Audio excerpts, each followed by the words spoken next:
First of all, thanks to Ramakrishnan. ரொம்ப high profile ஆளுங்களோட என் போட்டோவை போட்டு என்னை ரொம்ப திக்குமுக்காட வச்சுட்டாங்க. ஸோ அண்ணன் இப்போ ரொம்ப யூத்தாக ஃபீல் பண்ணிட்டாங்க. அது என்னன்னா அப்புறம் அர்ஷிதா வந்து லெகஸ் தோன்றா காலத்தை தோன்றிய நம் தமிழ் தாயின் பாதங்களை வணங்கி இந்த நிகழ்ச்சியை ஆரம்பிக்கிறோம். இந்த நிகழ்ச்சியோட கான்செப்ட் என்னன்னா, இப்போ இன்ட்ரடியூஸ் பண்ணப்போ ஒரு பழைய பாட்டு பாடியிருப்பாங்க. அதிலே தெரிஞ்சிருப்பீங்க நாங்கள் பழைய பாட்டை பற்றி பேச போகிறோன்ட்டு. பாட்டை பற்றி இல்லை, பாடல் வரிகளை பற்றி. எல்லா பாட்டுக்குமே நம்ம மியூசிக்கை ரசிக்கிற அளவுக்கு, அதை பாடினவங்களை ரசிக்கிற அளவுக்கு, எழுதுனவங்களை ரசிக்கிறோமா, அவங்களுக்கு ட்ரைவ் பண்ணுறோமானா அது கம்மி தான். ஸோ இந்த நிகழ்ச்சி யாருக்காகனா பாடல் ஆசிரியருக்காக. அந்த பாடல் ஆசிரியர் நம்ம எல்லாரும் நல்லா தெரிஞ்சவங்க. நம்மவர் எல்லாருமே கெஸ் பண்ணியிருப்பீங்க யாரு நம்மவர்னு சொல்லும்போது உங்க எல்லாருக்குமே தெரிஞ்சிருப்போம் யாருன்ட்டு. ஆமாம், அவரை பற்றி தான். ஸோ இது எதுக்காக இந்த நிகழ்ச்சி இப்போ எடுத்திருக்கோம் அப்படின்னா, பாரதியார் அடிக்கடி ஒரு வரிகள் சொல்லுவார். ஞான் அறிந்த புலவர்களிலே கம்பனை போல், வள்ளுவனை போல், இளங்கோவை போல் அவர் சொல்லிட்டு போயிட்டார். அவரையே சேர்த்தார் நம்ம கண்ணதாசன், பாரதியை போல். இன்னைக்கு கண்ணதாசனை போல் அப்படின்னு சேர்த்து மேடையில பல மேடையில பேசுறாங்க. வள்ளுவனை போல், இளங்கோவை போல், கம்பனை போல், பாரதியை போல், கண்ணதாசனை போல். ஏன்னா அந்த போல் ஏன் வந்துகிட்டே இருக்குன்னா, அவர் இடத்த நிரப்புறதுக்கு யாரும் இப்ப இல்லை. ஸோ என்னைக்கு நம்மளுடைய புகழ் அழியாம இருக்கும் அப்படின்னா, அந்த இடத்த நிரப்ப யாருமே வராம இருக்கும்போது நம்ம புகழ் அழியாம இருக்கும். ஸோ கண்ணதாசனுங்கிறடைய மாபெரும் கவிஞருடைய புகழ் என்னைக்குமே அழியாம இருக்கு. நம்ம பிள்ளைகளுக்கு நம்ம வள்ளுவனை சொல்றோம், பாரதியை சொல்றோம், ஔவையை சொல்றோம், பாரதிதாசனை சொல்றோம். ஆனா நம்ம கவிஞர் கண்ணதாசன் நம்ம சொல்லணும், அவசியம் சொல்லணும், அவரை பத்தி சொல்லணும். ஸோ இந்த நிகழ்ச்சி அவருடைய வாழ்க்கையை பத்தியும் அவர் எழுதிய பாடல்கள் பத்தியும். Kannadasan is a very big personality. அவர் நிறைய பாடல்கள் எழுதியிருக்காரு.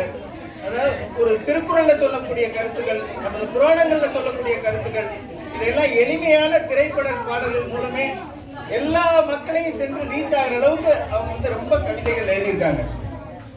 ஸோ இனி டிலே பண்ணாம ப்ரோக்ராம்குள்ள போயிடலாம்னு நினைக்கிறேன். அதாவது இந்த ப்ரோக்ராமுடைய எய்ம் நம்ம பாடல் வரிகளை எவ்வளவு கவனிக்கிறோம் அப்படிங்கிறது one of the aims. So அதனால அது எப்படி நடத்துறோங்கிறத சொல்லுவோம். நாங்க வரிகளை சொல்லுவோம், முக்கியமா நடுவரிகளை தான் சொல்லுவோம். நீங்க முதல் வரியை கண்டுபிடிக்கணும். வரிகளா தான் சொல்லுவோம். அதுக்கப்புறம் அதை ஹம் பண்ணியும் காமிப்போம் தெரியல அப்படின்னா. ஃபர்ஸ்ட் வரிகளை மட்டும் சொல்லுவோம். கண்ணதாசன் நிறைய கடவுள்களை பத்தி எழுதியிருக்காரு. கண்ணன் பத்தியும் முருகன் பத்தியும் நிறைய எழுதியிருக்காரு. நம்மளும் இன்னைக்கு சாமியை கும்பிட்டே ஆரம்பிக்கலாம் அப்படிங்கிறதுனால ஃபர்ஸ்ட் ஒரு கண்ணன் பாட்டு. குருவாயூர் தண்ணில் தவழ்கின்றவன், ஒரு கொடியோடு மதுராவை ஆள்கின்றவன், திருவேங்கடத்தில் அவன் அருள்கின்றவன்.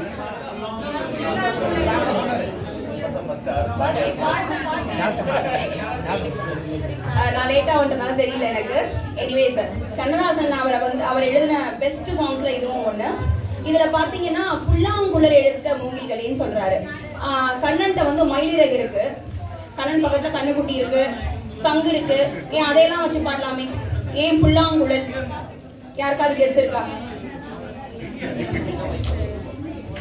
சோ கண்ணன் இடையோடும் இதழோடும் உறவாடும் புல்லாங்குழலே, புருஷோத்தமன் புகழை பாடுங்களே.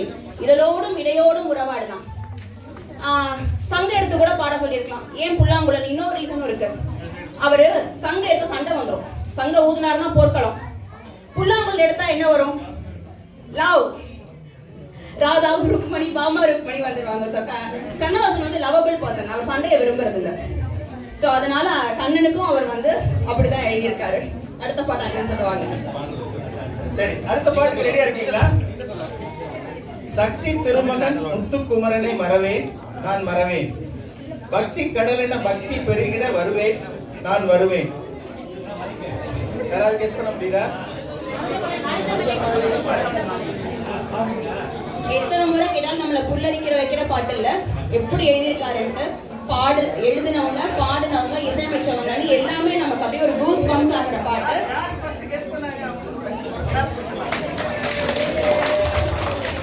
அந்த பாட்டை எழுதினவர் நம்ம கவியரசர் அப்படிங்கிறது நமக்கு ஒரு பெருமை. கண்ணதாசன் பிறந்த ஊர் நம்ம எல்லாருக்கும் தெரியும் இல்லையா? சிறுகுடல்பட்டி. அவருடைய இயற்பெயர் முத்தையா. சாத்தப்பன் விசாலாட்சி தம்பதிகளுக்கு 8வது மகனா பிறந்தார். எப்படி 8ல வந்து வளைவும் திருப்பமும் அதிகமோ அவர் வாழ்க்கையிலையும் வளைவும் திருப்பமும் அதிகமா தான் இருந்துச்சு. இப்ப அவருடைய பாட்டுல இருந்து இன்னொரு பாட்டு. கொடித்தேன் இனி எங்கள் குடித்தேன் என ஒரு படித்தேன் பார்வையில் குடித்தேன். லைட்டா ஹம் பண்ணுங்களேன். பார்த்தேன் பக்கம் வர நினைத்தேன் குடித்தேன் என நான் நினைத்தேன் அந்த மலைத்தேன் என நான் மலைத்தேன். இப்போ வந்து கண்ணதாசனுக்கும் 8க்கும் ஒரு ரிலேஷன் இருக்குன்னு சொன்னாங்க. எவ்வளவு பேருக்கு தெரியும் தெரியல. கண்ணதாசன் 8வது வரைக்கும் தான் படிச்சிருக்காரு. 8வது வரைக்கும் தான் படிச்சிருக்காரு. அவருடைய ஃபார்மல் எஜுகேஷன்ங்கிறத வந்து அவர் 8வது வரைக்கும் தான் படிச்சிருக்காரு. ஆனா அவர் வந்து எத்தனையோ புத்தகங்களை லைப்ரரியில வேலை பார்த்திருக்காரு. எத்தனையோ புத்தகங்களை படிச்சிருக்காரு. அவர் வந்து பேசினார்னா அவர் வந்து is a personality who is very versatile. Books எழுதியிருக்காரு, கவிதை எழுதியிருக்காரு, இது போக மேடை பேச்சுகள்லையும் பேசியிருக்காரு, கட்சிகள்ல இருந்திருக்காரு. அவர் வந்து வனவாசம் சொல்லி அவருடைய சுயசரிதம் எழுதியிருக்காரு. இருக்கிற பிள்ளைங்கள்ட்ட எல்லாம் கேட்கலாம். இப்போ சுயசரிதம்னா ஆட்டோபயோகிராஃபி. காந்திஜியோட ஆட்டோபயோகிராஃபி என்ன பேரு?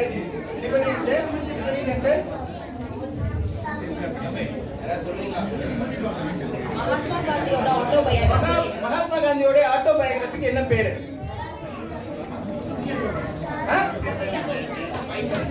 My experiments with truth.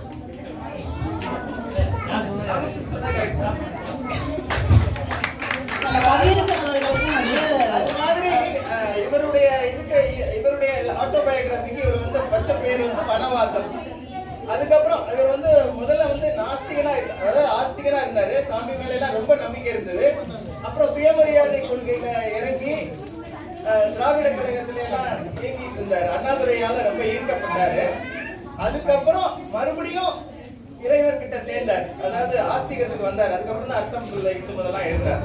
So அந்த டைம்ல வந்து அந்த ஸ்டேஜுக்கு அப்புறம் அவர் எழுதுனது வந்து வனவாசம் ஒரு புக். இந்த வனவாசம் இந்த புக்ஸ் கிடைச்சதுன்னா வாங்கி படிங்க. நிறைய எழுதியிருக்காரு. அதாவது ஒரு மனுஷன் எவ்வளவு கஷ்டப்பட்டு எப்படி முன்னேறலாங்கிறதுக்கு வந்து is a very great example.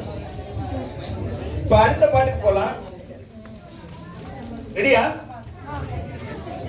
எந்த ஊரில் எந்த நாட்டில் என்று காண்போமோ, எந்த அழகை எந்த விழியில் கொண்டு செல்வோமோ.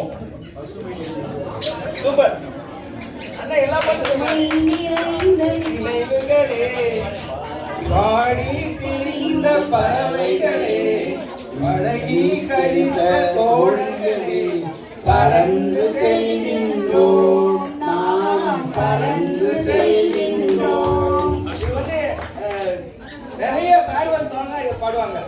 என்னுடைய ஸ்கூல் ஃபேர்வெல் சாங் இது பாடியிருக்காங்க. காலேஜ்லயும் நாங்க இந்த ஃபேர்வெல் சாங் பாடிருக்கோம். இது ரொம்ப மீனிங்ஃபுல் ஃபேர்வெல் சாங். இந்த பாட்டு யாராவது கேட்பாங்க. அதாவது உங்களுடைய ஸ்கூல் லைஃப், உங்களுடைய காலேஜ் லைஃப் எல்லாம் அப்படியே வந்துருக்கும். அப்படி ஒரு அனுபவிச்சு எழுதின ஒரு பாட்டு இது. கண்ணதாசன் அவர்களுக்கு 8வது பிள்ளையா பிறந்து ஸ்வீகாரம் போயிட்டாரு. அவர் சிகப்பியாச்சி அப்படிங்கிறவங்க இடத்துக்கு ஸ்வீகாரம் போயிட்டாரு. அதுக்கப்புறம் he has more responsibilities. அவர் 8வது தான் படிச்சிருக்காரு. வேலைக்கு முத போனது வந்து திருவொற்றியூர்ல அஜாக்ஸ்ல இருக்க கியூமி முருகப்பா குரூப்ல தான் அவர் வேலை பார்த்தாரு. அப்போ எழுத்துக்கும் அவருக்கு எந்த சம்பந்தமும் இல்லை. சாதாரண ஒரு ஒர்க்கரா வேலை பார்த்துட்டு இருந்தாரு. 1944ல தான் திருமகள் பத்திரிகையில எடிட்டரா ஜாயின் பண்ணாரு. ஸோ அதுக்கப்புறம் 49ல தான் ஒரு ஃபிலிம்ஸுக்கு சாங்ஸ் எழுத ஆரம்பிச்சாரு. கண்ணியின் காதலுக்கு தான் அவருடைய முதல் படம். அதுக்கு தான் ஒரு பாட்டு எழுதினார். ஸோ அடுத்த பாட்டு வந்து உயர்ந்த இடத்தில் இருக்கும்போது உலகம் உன்னை மதிக்கும், நிலைமை கொஞ்சம் இறங்கி வந்தால் நிழலும் கூட மிதிக்கும். சொல்லுங்க, யாராவது சொல்றாங்களா? பரமசிவன் கழுத்தில் இருந்து பாம்பு கேட்டது, கருடா சௌக்கியமா? யாரும் இருக்கும் இடத்தில் இருந்து விட்டால் எல்லாம் சௌக்கியமே சொன்னது, அதில் அர்த்தம் உள்ளது.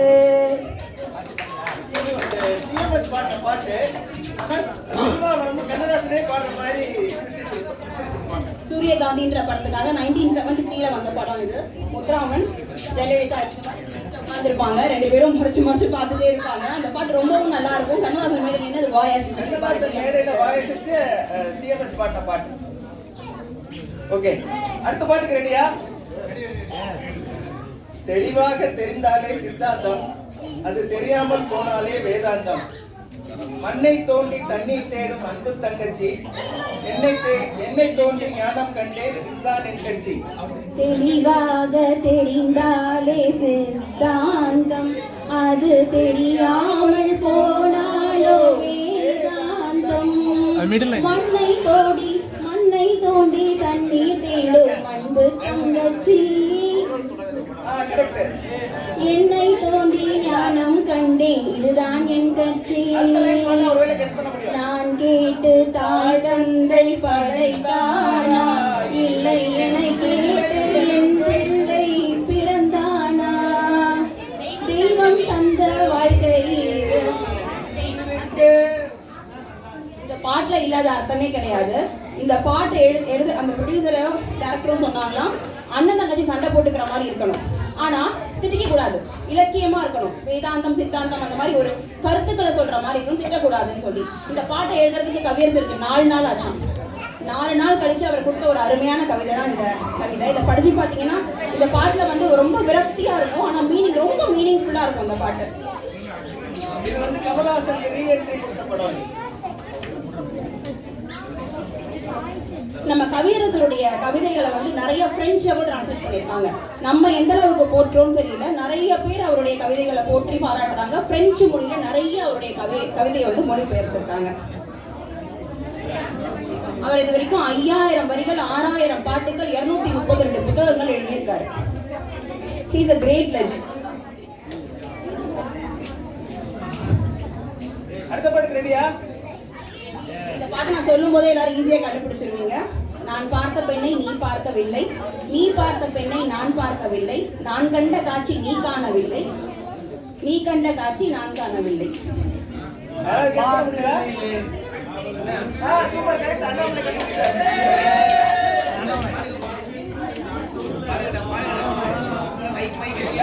நான் பார்த்த பெண்ணை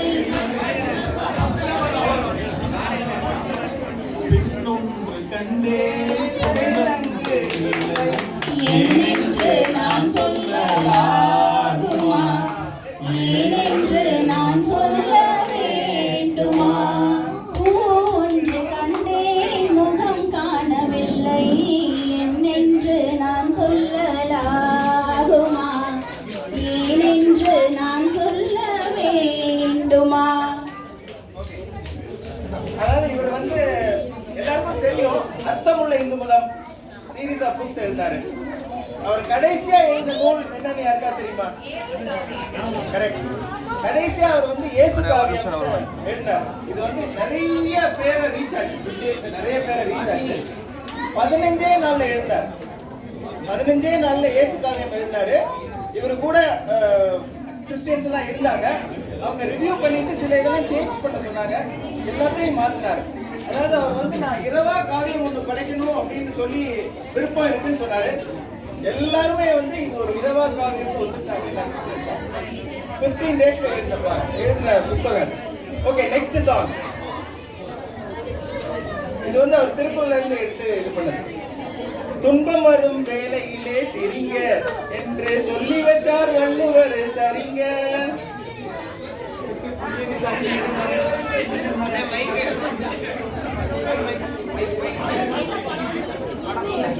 என்ன படம் சொல்லுங்க? வந்து நம்ம சிவாஜி கணேசன் ராஜபாட்டம். நான் சிரிக்கிறேன் சிரிக்கிறேன் சிரிப்பு வல்ல, நான் அழுகிறேன் அழுகிறேன் அழுக வல்ல. இதுல வந்து அவரு திருக்குறள் சொல்லியிருக்காரு, துன்பம் வரும் வேளையிலே சிரிங்க என்று சொல்லி வச்சார் வள்ளுவர், சரிங்க. என்ன திருக்குறள் இது? திருக்குறளுடைய ஃபர்ஸ்ட் இதை சொன்னீங்கன்னா கூட போதும். சொல்லுங்க.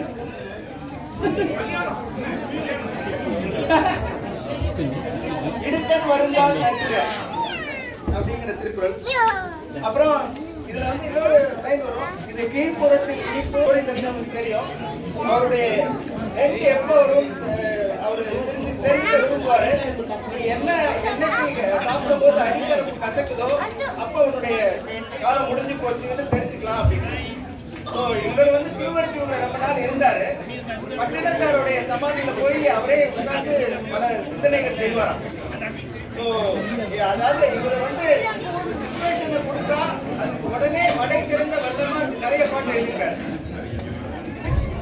கவிஞர் அடிக்கடி ஒண்ணு சொல்லுவாங்க, நான் மோனோபோலியா அவர் ஒரு 10 வருஷம் அவர் அசைச்சுக்க யாருமே இல்லாம அவர் மட்டும்தான் பாட்டு. ஒரு ஹீரோ வீட்டு வாசல்ல நிக்கிற மாதிரி, ஹீரோயின் வீட்டு வாசல்ல நிக்கிற மாதிரி அவர் வீட்டு வாசல்ல காத்து கிடப்பாங்களாம். வெளியே வந்தோன்னா அவரை யார் கார்ல ஏத்திட்டு போறது அப்படின்ட்டு. அந்த அளவுக்கு அவர் ஒருத்தர் தாங்க பாட்டு எழுதுறாரு 10 வருஷத்துக்கு. கூட காம்படிஷனே கிடையாது. அப்ப வந்தவர் தான் வாலி. ஆனா வாலியை ரொம்ப தட்டி கொடுத்து அவர் எழுதுற பாட்டுக்கெல்லாம் போன் பண்ணி பாராட்டு வரான். ஐயரே சூப்பர்யா, கலக்கிட்டையா அப்படின்னு சொல்லி. அப்படி கூட இருந்த கவிஞர்களை வளர்த்து கூட்டிட்டு, இன்னைக்கு எத்தனை பேர் அப்படி இருக்காங்கன்னு நமக்கு தெரியல சினி இண்டஸ்ட்ரியில. ஆனா அவர் அப்படி இருந்தார், வளர்த்து கூட்டிட்டு வந்தாரு கூட இருந்தவங்க. ஒரு கவிஞர் வீட்டுல 14 கார், 14 நம்பர் ஆஃப் கார் நின்னது வந்து அவர் வீட்டுல தான்.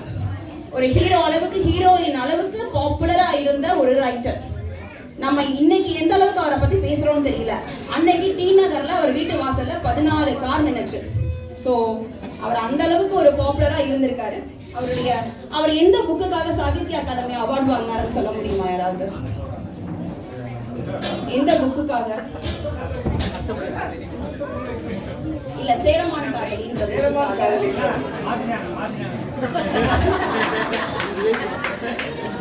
அடுத்த பாட்டு, தலையை விரித்து தென்னை போராடுதோ, எதனை நினைத்து மனம் இல்ல நீராடுதோ. யார்? தலையை விரித்து தென்னை போராடுதோ, எதனை நினைத்து இள நீராடுதோ. கண்ணி உன்னை கண்டதாலோ, தன்னை எண்ணி கொண்டதாலோ, இயற்கை என்னும் இளைய கண்ணி ஏங்குகிறாள் துணையை எண்ணி. இந்த பாட்டு எஸ்பிபி அவர்களுக்கு முதல் பாட்டு. வெளியே வந்தது தான் 1000 நிலவீவா. ஆனா அவர் முத ரெக்கார்ட் பண்ண தமிழ் பாட்டு வந்து இயற்கை இளைய கனி தான். அதாவது அவர் வந்து மேடை பேச்சுகள் நிறைய பேசியிருக்காருன்னு சொல்லியிருக்கேன். அவர் வந்து எல்லாரையும் அவர் வந்து சொல்லியிருக்காரு, ஷேக்ஸ்பியர் கூட கம்பன் கிட்ட இருந்து இரவல் வாங்கி தகவல் சொல்லியிருக்காருன்னு சொல்லியிருக்காரு. அப்புறம் அவர் வந்து சொல்லுவாரு, தமிழ் மொழியில இருக்கிற ஸ்லேடை மாதிரி வேற எந்த மொழியிலையுமே கிடையாது அப்படின்னு சொல்லியிருக்காரு. ஒரு முறை அவர் வந்து ஒரு மேடை பேச்சுல வந்து ஒரு நகைச்சுவையா ஒரு விஷயம் சொன்னாரு. ஒரு அம்மா வந்து தீபாவளிக்கு வடை பண்ணாங்களாம். ஒரு 4 நாள் கழிச்சு அந்த வடையை கொடுத்தாங்களாம். அவர் வந்து பிரிச்சு பார்த்தாரா, வடை 4 நாள் ஆச்சுன்னா என்ன ஆகுங்க? ஊசி போயிடும், நூல் வரும். உடனே அவர் வந்து திரும்ப மனைவிட்டே கொடுத்தாராம். மனைவி வந்து என்னங்க வடை ஊசிடுச்சா அப்படின்னு கேட்டாங்களாம்.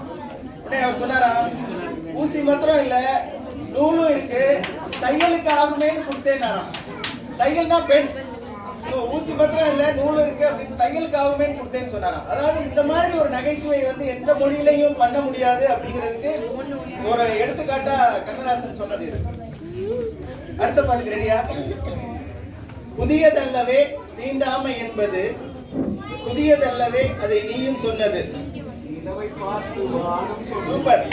என்னை தொடாதே, இரவை பார்த்து நானும் சொன்னது என்னை தொடாதே, இதனை பார்த்து பூமி சொன்னது என்னை தொடாதே. அதாவது இது வந்து இந்த கதை எப்படின்னா, சிவாஜி கணேசன் வந்து ஜெயலலிதா வந்து ஒரு நிராசாருடைய பொண்ணா இருப்பா. அவளுடைய விருப்பம் இல்லாம இவர் ஒரு போட்டியில ஜெயிச்சு அந்த கல்யாணம் ஆயிருக்கும். அவளை வந்து இவரோட வாழ்க்கை பிடிக்காது, வாழ பிடிக்காது, நீங்க என்னை தொடாதீங்கன்னு சொல்லிடுவா.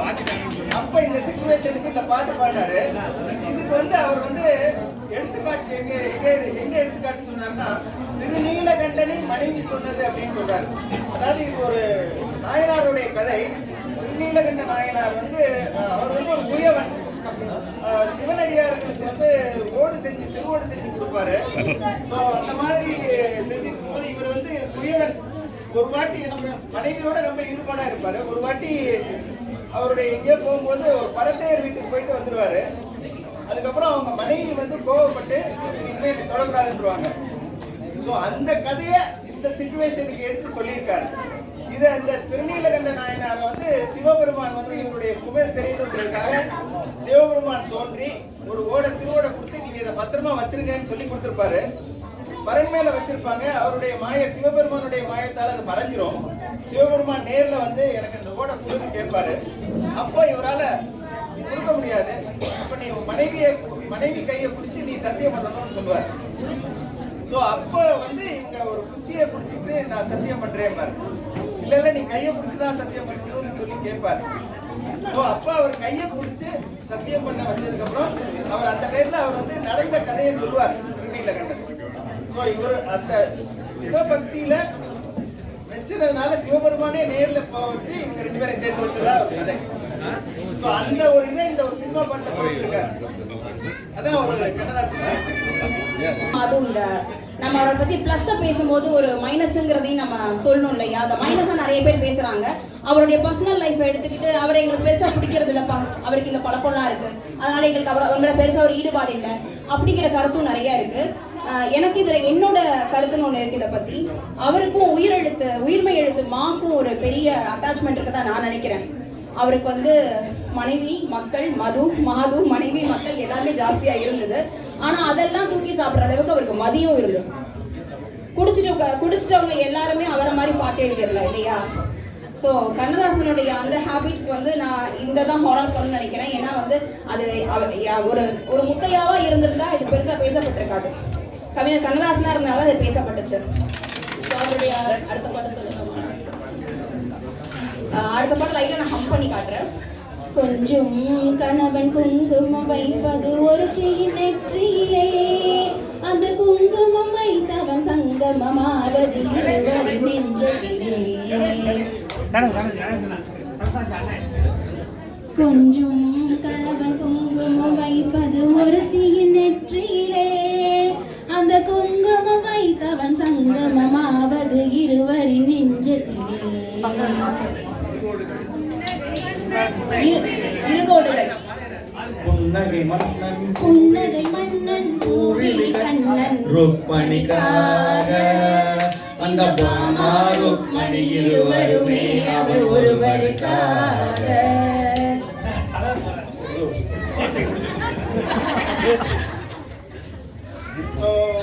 நம்ம வந்து நிகழ்ச்சியோட இறுதிக்கு வந்துட்டோம். என்ன கமிட்டில இருந்து நேரம் பார்த்துட்டு இருக்காங்க.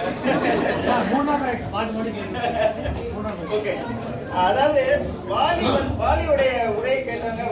வாலி வந்து கண்ணதாசனால ரொம்ப ரொம்ப ரொம்ப ஈர்க்கப்பட்டவர். வாலியுடைய வாழ்க்கையில திருப்பம் வந்ததுக்கு காரணம் வாலி வந்து சான்ஸே கிடைக்கல, நம்ம ஊருக்கு போயிடலாம் அப்படின்னு நினைச்சாரா. இந்த இன்டர்வியூ நிறைய பேர் கேட்டிருக்கீங்க, யூடியூப்ல ரொம்ப பாப்புலரா இருக்கிற இன்டர்வியூ. அவர் வந்து போலான்னு நினைக்கும் போது ரேடியோல கண்ணதாசனுடைய பாட்டு வச்சாங்க. என்ன பாட்டு வழி? அந்த பாட்டு பாத்தீங்கன்னா நம்ம வாழ்க்கையிலுமே ஒரு கஷ்டமான சூழல் வரும்போது மயக்கமா எஸ், கலக்கமா எஸ், மனதிலே குழப்பமா ஆமாம்பா எஸ் எஸ் அப்படின்னு சொல்லிக்கிற மாதிரி தான் இருக்கும். நம்ம கஷ்டமா இருக்கும்போது கூட வாழ்க்கை என்றால் 1000 இருக்கும், வாசல் தோறும் வேதனை இருக்கும், வந்த துன்பம் எதுவென்றாலும் வாடி நின்றால் ஓடுவதில்லை, எதையும் தாங்கும் இதயம் இருந்தால் இறுதி வரைக்கும் அமைதி இருக்கும். எல்லாருக்குமே இந்த பாட்டு தெரிஞ்சிருக்கும். மயக்கமா கலக்கமா, நம்ம குழப்பமா இருக்கும்போது கூட இது எல்லா கேள்விக்கும் நம்ம எஸ்ன்னு பதில் சொல்லிக்கலாம். அந்த மாதிரிதான் எழுதியிருக்காரு இந்த பாட்டை. இன்னொரு விஷயம் கண்ணதாசன் அவர்களை பத்தி, அவர் மோனோபோலியா இருந்த பீரியட்ல அவர் சேஞ்ச் பண்ண ஒரு விஷயம் வந்து எப்பவுமே கேட்பாராம் எம்எஸ்பியை பார்த்து, மேட்டருக்கு மீட்டரா மீட்டருக்கு மேட்டரா அப்படின்னு. மேட்டருக்கு மீட்டர்னா நான் எழுதுறேன், நீ இசையமைச்சு கொடு, நீ இசையமைச்சிட்ட அப்படின்னா அதுக்கு நான் எழுத மாட்டேன். நீ மியூசிக்கை கொடுத்துட்டு அதுக்குள்ள 4 வார்த்தையை டப்பு டப்பு டப்பு டப்புன்னு போட்டுக்கிட்டா நான் போட்டு தர மாட்டேன். நான் எழுதி கொடுக்குறேன், அதுக்கு நீ மீட்டர் பண்ண. எப்பவுமே மேட்டருக்கு தான் மீட்டர் அப்படிங்கிறத வந்து அவர் மோனோபோலியா இருந்த அந்த 10 வருஷமும் வந்து அவர் பண்ணியிருக்காரு. ஸோ அதுக்கப்புறம் அது இப்போ மாறி போச்சு.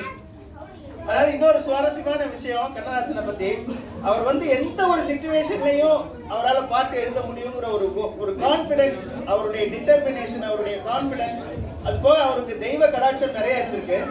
ஒரு வாட்டி ஒரு நிகழ்ச்சியில அவர் வந்து ஒரு சர்ப்ரைஸா கொடுக்கலான்னு சொல்லி என்ன பண்ணிருக்காங்க, ஒரு பாலச்சந்தருடைய அவர்கள் படம் அதுக்கு வந்து ஒரு பாட்டு எழுதுறதுக்கு in front of the audience, அதாவது ஒரு பாட்டு எப்படி உருவாகுதுங்கிறத காமிக்கிறதுக்காக in front of the audience Balachander situation சொல்ல, இவர் உட்கார்ந்து யோசிச்சு சரணம் பல்லவி எல்லாம் சொல்ல, அதே நேரத்தில் எம்எஸ்பி வந்து மியூசிக் கூட everything happen in front of the audience. இதை வந்து எந்த கவிஞனாலையும் பண்ண முடியாத ஒரு விஷயம் நான் ஆணித்தரமா சொல்ல முடியும். ஏன்னா இன்னைக்கு வந்து நிறைய கவிஞர்கள் இருக்காங்க, நிறைய பேருக்கு கற்பனை இருக்கு. ஆனா அது வந்து இவருக்கு கொட்டின மாதிரி யாருக்கும் அருவியா கொட்டல. கடைசியா அவரை பத்தி ஒரு வார்த்தைகள். அவர் இறந்து போனப்ப கவிஞர் வாலி அவர்கள் மேடையில பேசினது, யமன் நிச்சயம் ஒரு எழுத படிக்க தெரியாதவனாகத்தான் இருக்க வேண்டும்.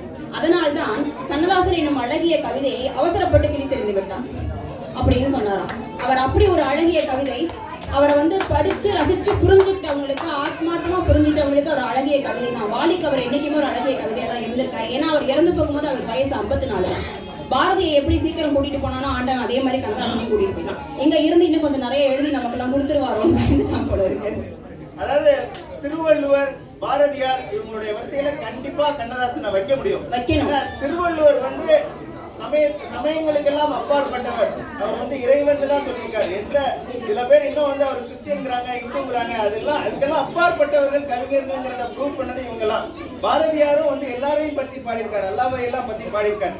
அதே மாதிரி கண்ணதாசனும் மதங்களுக்கெல்லாம் ஒரு காலத்துல நாஸ்திகனா இருந்தாரு. ஆனா அவர் மதங்களுக்கெல்லாம் அப்பாற்பட்டவர்கிறத வந்து கடைசியா ப்ரூவ் பண்ணிட்டாரு. அவர் ஒரு தீர்க்கதரிசி கூட.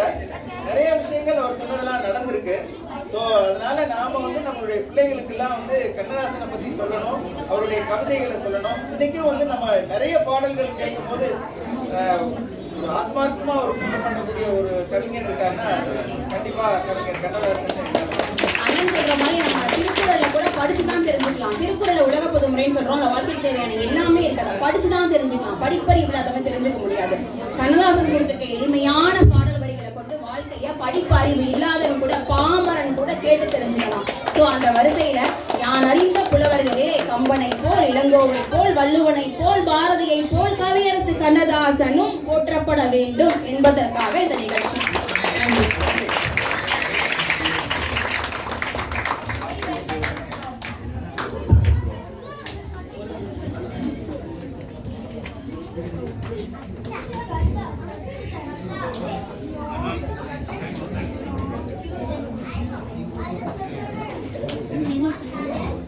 Thank you, uncle and auntie.